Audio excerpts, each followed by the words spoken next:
لو جی، سبق موز کہانی ہے۔ عدالت میں لڑکی نے جج صاحب سے کہا کہ مجھ کو نا طلاق تو کل ہو جائے گی، تو کیوں نہ میں طلاق سے ایک دن پہلے اپنے شوہر کے ساتھ ایک رات گزار لوں، مجھے اس کی اجازت دی جائے۔ بسم اللہ الرحمن الرحیم۔ عدالت میں کیس چل رہا تھا، جویریہ نامی لڑکی اور دانیال نامی لڑکا تھا۔ تو دونوں نے کیس کیا ہوا تھا، لڑکا بھی طلاق لینا چاہ رہا تھا، لڑکی بھی طلاق لینا چاہ رہی تھی۔ تو 6 مہینے سے کیس چل رہا تھا۔ عدالت میں کیس سننے کے بعد سارے گواہوں کے بیانات قلم بند ہونے کے بعد جو نا جج صاحب نے کہا کہ میں کل فیصلہ سنا دوں گا۔ تو لڑکی اٹھتی ہے، کہتی ہے کہ آپ نے کل فیصلہ سنا دینا ہے، تو میری ایک چھوٹی سی گزارش ہے، ایک عرضی ہے کہ طلاق تو ہو جائے گی مجھے کل، تو میں آج جو رات ہے نا اپنے شوہر کے ساتھ گزارنا چاہتی ہوں۔ سارے ہکا بکا، لڑکی کے ماں باپ، لڑکے کے ماں باپ، لڑکا، جج، عدالت، سب لوگ جو بیٹھے تھے وہ سہ کہتے ہیں لڑکی بیوقوف ہے، پاگل ہے، جب سے 6 مہینے سے کیس چل رہا ہے، اب جب کل فیصلہ ہونا ہے تو یہ کہتی ہے میں اپنے شوہر کے ساتھ ایک رات گزارنا چاہتی ہوں، یہ نہیں ہو سکتا۔ لڑکا بھی انکار کرے، سب انکار کریں۔ جج نے سوچا شاید پیچ اپ ہو جائے گا۔ جج نے کہا کوئی بات نہیں بیٹا، ایک رات کی بات ہے نا، لڑکے سے کہتا ہے ایک رات کی بات ہے، کوئی بات نہیں، آپ یہ منظور کر لو۔ آپ جیسے وہ کہتی ہے آپ کی بیوی، ابھی تو طلاق تو ہوئی نہیں ہے، ابھی آپ کی شرعی طور پہ بیوی ہے، تو لہٰذا میں اجازت دیتا ہوں کہ وہ آپ کے ساتھ ایک رات گزار سکتی ہے۔ اب وہاں پہ سب لوگ حیران پریشان، لڑکی باہر آ گئی وہاں سے، لڑکا اس کے پیچھے پیچھے باہر آیا عدالت سے باہر، کہتا تم کیا سمجھتی ہو، تم میرے ساتھ ایک رات گزارو گی اور میں تم کو طلاق نہیں دوں گا؟ لڑکی کہتی ہے ہیلو، ہوش میں تو ہو، میں تم سے برداشت نہیں کر سکتی، میں تمہیں خود طلاق دے دوں گی۔ تو کہتا بھی ڈرامے کی کیا ضرورت تھی؟ کہتا بس ابھی تک میں تمہاری بیوی ہوں، ابھی تک میں تمہاری بیوی ہوں، تمہاری ذمہ داری ہوں، جج صاحب نے بھی کہا ہے، تو میں اب تمہیں میری بات ماننی پڑے گی اور تم نے میرے ساتھ ایک رات گزارنی پڑے گی۔ لڑکا نا غصے میں لال پیلا ہوتا ہے، اس کو سمجھ نہیں آتی میں کروں تو کروں کیا۔ اب نا لڑکا پوچھتا ہے کہ ہاں بھائی، دانیال پوچھتا کدھر آنا ہے، تم میرے گھر آؤ گی یا میں تمہارے گھر آؤں گا؟ کہتی ہے گھروں میں نہیں، یہ کام ہوگا ہوٹل میں۔ اب وہ پھر پریشان، پتہ نہیں کیا کرے گی وہاں پہ۔ وہ کہتی ہے، پوچھتا ہے لڑکا، دانیال پوچھتا ہے کہ کس ہوٹل میں جانا ہے؟ وہ کہتی ہے سرپرائز ہے، میں آپ کو میسج کر دوں گی، ٹیکسٹ میسج کر دوں گی، آپ وہاں پہ آ جانا۔ لڑکا چلا گیا غصے میں لال پیلا ہو کے۔ اب لڑکے کو میسج آتا ہے کہ یہ فلاں ہوٹل ہے، اس ہوٹل میں آ جاؤ۔ لڑکا اس ہوٹل میں پہنچتا ہے، گیٹ پہ جاتا ہے، ان کو وہاں سے کی مل جاتی ہے، کی لے کے روم میں پہنچتا ہے، تو روم کا دروازہ پہلے ہی کھلا ہوا ہے۔ وہ اندر داخل ہوتا ہے تو کوئی بھی نہیں ہوتا اندر، ایک اور روم ہوتا ہے وہ لاک ہوتا ہے۔ وہ وہاں بیٹھ کے انتظار کر ہی رہا ہوتا ہے۔ اتنے میں جو اس کی بیوی ہے نا، جس طرح پہلی رات تھی نا، وہ دلہن بن کے لہنگا شہنگا پہن کے فل میک اپ کر کے وہ کمرے میں انٹر ہوتی ہے۔ اب اس کا جو شوہر تھا دانیال، وہ کھڑا ہو جاتا ہے ایک دم، اور پھر کہتا ہے وہی کہ تم یہ جو چونچلے کر رہی ہو نا، مجھے لے جانے کی کوشش کر رہی ہو کہ شاید تم اس طرح بن ٹھن کے آؤ گی تو میرے دل میں تمہارے لیے سافٹ کارن ہو جائے گا، نہ نہ نہ نہ، میں تم کو طلاق دوں گا۔ لڑکی کہتی ہے بار بار ایک ہی بات پہ آتے ہو، میں تم سے پہلے کہا ہے میں تم کو خود طلاق دوں گی۔ تو لڑکا کہتا ہے پھر یہ کرنے کی کیا ضرورت ہے؟ وہ کہتی ہے رکو، ابھی سرپرائز اور باقی ہے۔ اس کا ہاتھ پکڑتی ہے، جو روم لاک ہوتا ہے کھولتی ہے۔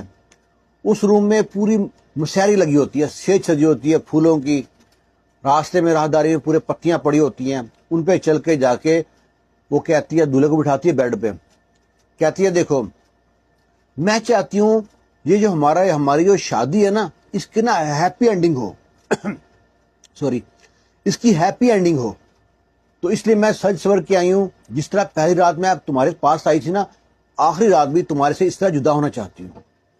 لڑکا کہتا ہے یہ ڈرامے بند کرو ہیپی اینڈنگ کے۔ لڑکی کہتی ہے دیکھو میں ابھی تک تمہاری بیوی ہوں شرعی طور پہ، عدالت نے فیصلہ سنایا ہے، تمہیں میری بات ماننی پڑے گی، اور یہ لو شیروانی کلا، جو دوسرے روم میں تمہارا سامان باقی رکھا ہے وہ پہن کے چینج کر کے آ جاؤ۔ اب لڑکا کہتا ہے یہ کیا ڈرامہ ہے؟ کہتی ہوں میں آپ کی بیوی ہوں، آپ میری بات مانو نا بھی۔ وہ لڑکا جاتا ہے دوسرے روم میں، شیروانی کلا شلا سارا پہن کے جب آتا ہے نا، دلہے کی طرح، ایک طرف دلہن ایک طرف دلہا، بیچ میں مسیری سیج سجی ہوئی ہے۔ اب لڑکی نا اس کے پاس بیٹھتی ہے، اب دونوں میاں ابھی پاس پاس بیٹھے ہیں لیکن دونوں کا دل نہیں ہے.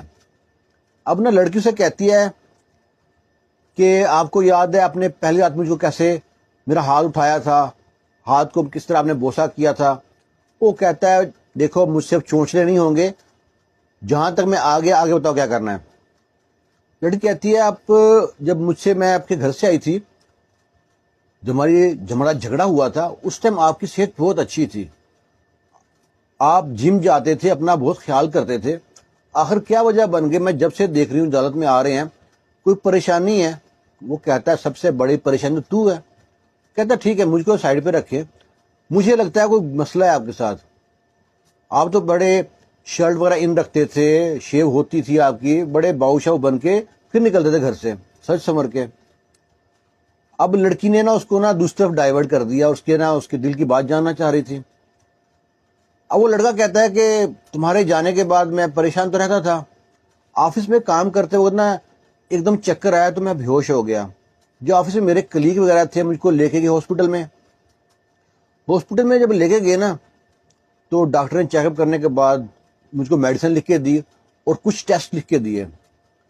اب ڈاکٹر نے کچھ بتایا نا کہ مسئلہ کیا ہے. اب میں خود بھی پریشان تھا، ٹیسٹ وغیرہ کرایا تو ٹیسٹ لے کے جب ڈاکٹر صاحب کے پاس پہنچا تو ڈاکٹر صاحب کہتے ہیں کہ آپ کو تو جناب بلڈ کینسر ہو گیا، آپ کب 4 6 8 مہینے کے مہمان ہیں، آپ سروائیو کر پائیں گے اگر آپ ذہن میں کوئی ٹینشن نہ لیں گے، اچھی ٹریٹمنٹ کریں گے، دوائی وغیرہ ٹائم پہ لیں گے، نیند پوری کریں گے، پریشان نہیں ہوں گے تو. اب میں وہاں پہ کیا کرتا، دوائی تو میں کھا رہا ہوں پر یہ عدالت کے روز کے چکر، ڈیورس کے مسئلہ، تو اس چکر میں آ کے نا اب میں جو سا نا پریشان رہتا ہوں. لڑکی کہتی ہے کہ چلو جو ہو گیا سو ہو گیا. تو آپ نا میں ابھی تک آپ کی بیوی تھی، کبھی آپ نے رابطہ کرنے کی کوشش کی؟ ہمارے آپس میں جھگڑے تھے، اس میں ہم خاندان کو لے کے آگے، خاندان سے بات بڑھتے بڑھتے ہماری ناک اتنی بڑھ گئی کہ ہم نے یہ بہو رکھنی نہیں ہے. اور میرے گھر والوں نے کہا خبردار تمہارا بیٹا تمہارے رشتے بہت ہے. میں بھی ان کی باتوں میں آ گئی، اگر میں نے بیوقوفی کی تھی آپ نے کون سی سمجھداری کی تھی، آپ نے کیوں نہیں میرے کو منا لیا. وہ کہتا اب یہ بات کرنے کا فائدہ نہیں ہے، اور ایسی نا باتیں کرتے نوک جھوک کرتے نا وہ صبح ہو گئی. صبح ہوئی ہے تو اس کے شوہر نے کہا دیکھو تمہاری میری ایک رات کی بات ہوئی تھی، اب صبح ہو گئی ہے، فجر کی اذان ہو رہی ہے. لڑکی کہتی ہے ٹھیک ہے ابھی صبح ہو گئی ہے نا، ابھی ہم لوگ اپنے دوبارہ وہی کپڑے پہنتے ہیں. لڑکی نے اپنے ڈریس چینج کیا، لہنگا شہنگا اور میک اپ اتار کے وضو کیا. لڑکے سے بھی کہا وضو کر لو، اب ہم آخری بار نا فجر کی دو رکعتیں ادا کرتے ہیں اور اللہ کو یاد کرتے ہیں، اور جو ہمارے حق میں بہتر ہوگا وہ ہو جائے گا. لڑکا اس کی بات مان لیتا ہے، لڑکا آگے کھڑا ہوتا ہے، جماعت کراتا ہے، لڑکی سائڈ پہ کھڑی ہوتی ہے اور دونوں نماز ادا کرتے ہیں. نماز ادا کر کے لڑکی بڑی دعائیں کرتی ہے، گڑ گڑا کے رو رو کے دعائیں کرتے ہیں کہ بعد جب پہنچتے ہیں صبح جب عدالت کھلتی ہے اس کے باہر دونوں بیٹھے ہیں میاں بیوی، ان کے رشتے دار بھی آگے، سب پریشان تھے رات کو کیا ہوا ہے. اب دونوں کا نا غبار کم ہو چکا تھا، لڑکی کا بھی اور لڑکے کا بھی. لڑکی کو نا اللہ تعالیٰ نے عورت کو جو ہے نا مرد کی پسلی سے بنایا ہے، مرد کی عزت والی جگہ سے بنایا، کہیں پاؤں سے پنڈلی سے کہیں اور سے نہیں بنایا. اور جو عورت ہے نا مرد کو بنایا مٹی سے، عورت کو مٹی سے نہیں بنایا. اتنا آج کا احترام دیا. اور عورت تھوڑی ٹیڑھی ہے، اس کو سیدھا نہیں کر سکتے، پیار سے منا سکتے ہیں اس کو. تو جب سب رشتے دار پوچھتے ہیں کیا ہوا کیا ہوا، وہ دونوں گمسم چپ چپ. عدالت لگی ہے، جج صاحب نے کہا ہاں بھائی میں فیصلہ سنانا چاہتا ہوں. ہاں بھائی پھر بھی میں پوچھتا ہوں ایک بار، کیونکہ آپ لوگوں نے رات گزاری ساتھ تو کوئی فیصلہ بدل تو نہیں گیا. سب سے پہلے پوچھا لڑکے سے ہاں بھائی کیا چاہتے ہو. لڑکے نے کہا جی میں طلاق چاہتا ہوں. پھر لڑکی سے پوچھا ہاں بھائی کیا چاہتی ہو. تو لڑکا تو کہہ رہا، جج نے نہیں سوچا کہ یہ بھی طلاق چاہے گی، یہ تو بہت تیز تھی، ٹر ٹر بولتی رہی سارے 6 مہینے یہاں پہ. لڑکی نے کہا جی میں ایسے مشکل وقت میں اپنے شوہر کو نہیں چھوڑ سکتی، اس وقت اس کو میری اشد ضرورت ہے. اگر وہ بیمار نہ ہوتا، اس کو کینسر نہ ہوتا تو میں یہ طلاق فوراً سائن کر دیتی. اب مجھ کو طلاق نہیں چاہیے، میں اپنے شوہر کی خدمت کرنا چاہتی ہوں. مجھ سے لکھوا دیں، جس دن میرے شوہر کا انتقال ہوگا نا، اگر وہ چاہے گا تو یہاں بیٹھا ہے تو وہ فیصلہ کر دے، میں اس دن میں اس کی بیوہ نہیں بلکہ اس کی طلاق یافتہ بیوہ ہوں گی۔ اب جب یہ سنا واقعہ تو اب سب کو بھی معلوم نہیں تھا، اس لڑکے نے، دانیال نے سب سے چھپا کے رکھا تھا۔ اب سب ہکا بکا حیران پریشان کہ دانیال کو کینسر ہے۔